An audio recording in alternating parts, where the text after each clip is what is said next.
Hello everyone. The topic for today is the passive voice. What is passive voice?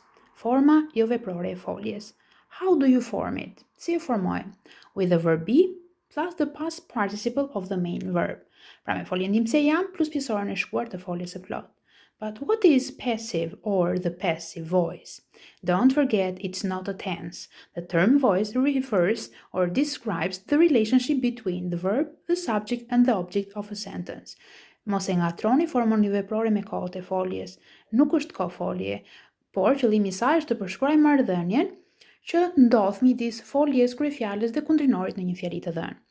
We use the active or the passive voice to emphasize different parts of the sentence. Ne të përdorim formën veprore ose jo veprore në një fjali në varësi të pjesës që duam të theksojmë në atë fjali. Which means, if the focus is on the person that does the action, then the sentence is active. If we want to emphasize or focus on the verb or on the action that is done, then we use the passive voice. Kur fokusi në një fjali është te kryefjala, pra personi që do të kryejë veprimin, do përdorim fjalinë aktive, veprore. Kur fokusi do të jetë tek folja, që do thotë veprimi që do kryhet, jo nga kush kryhet, atëherë do përdorim formën e veprore.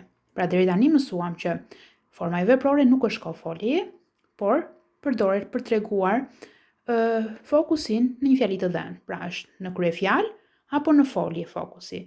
Aktivja tregon kush e kryen veprimin, ndërsa pasivja, forma veprore, do ketë fokusin tek çfarë veprimi kryhet, jo nga kush.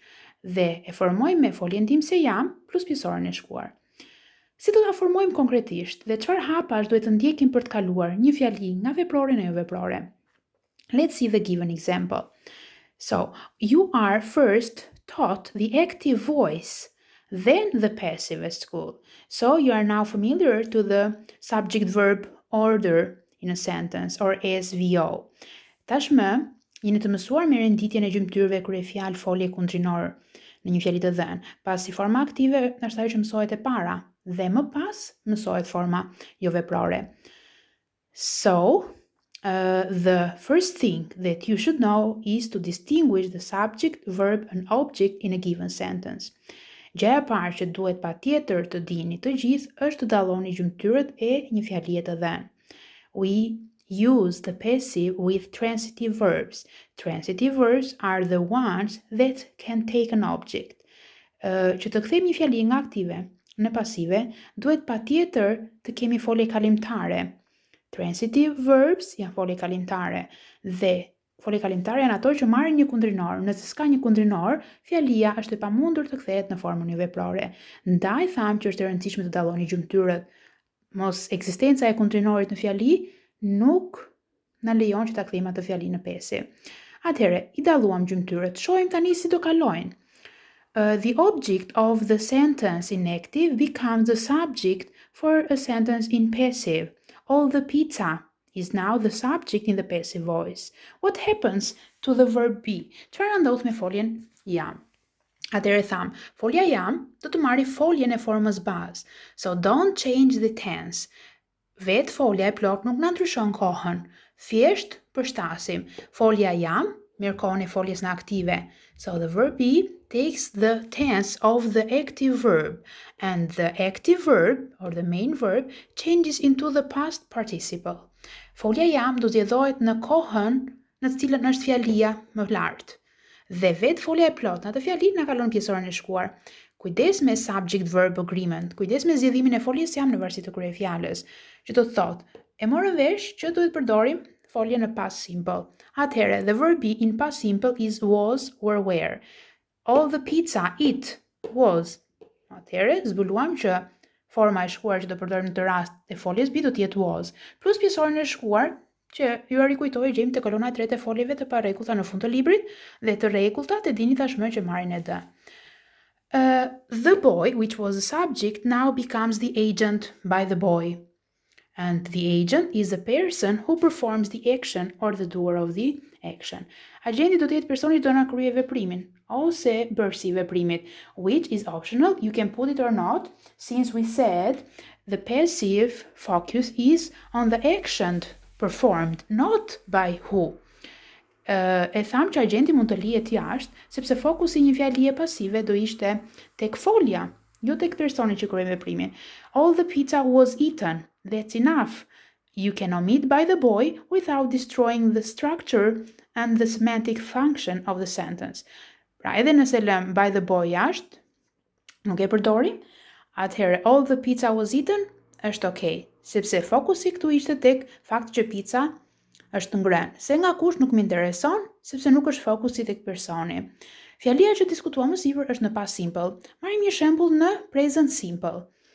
The students read a lot of books. Studentët lexojnë shumë libra. Shohim gjymtyrët. Subject, the students. Read, verb, a lot of books, object. Let's change it into passive. A lot of books, which was the subject now, which was the object of the sentence, now is the subject of the passive.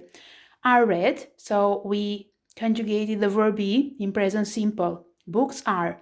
And the verb read is now read by students. You can omit students and say a lot of books are read. Shumë libra lexohen. Nga studentët nuk më intereson, mund ta lë jashtë.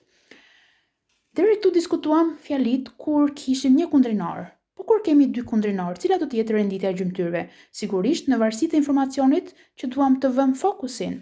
Qofse duam të kemi në fokus kundrinorin e drejtë, atëherë niset me kundrinorin e drejtë. Nëse fokusi është te kundrinori i drejtë, atëherë do jetë kundrinori i drejtë që do filloj fjalin.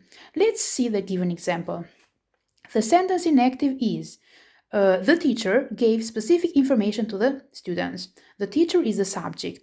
Gave the verb in past simple. Specific information is a direct object. What did she give? Specific information. To whom? To the students, indirect object. If I am interested in the direct object, I say specific information was given to the students. If I'm interested in the indirect object, then I would say participants were given specific information.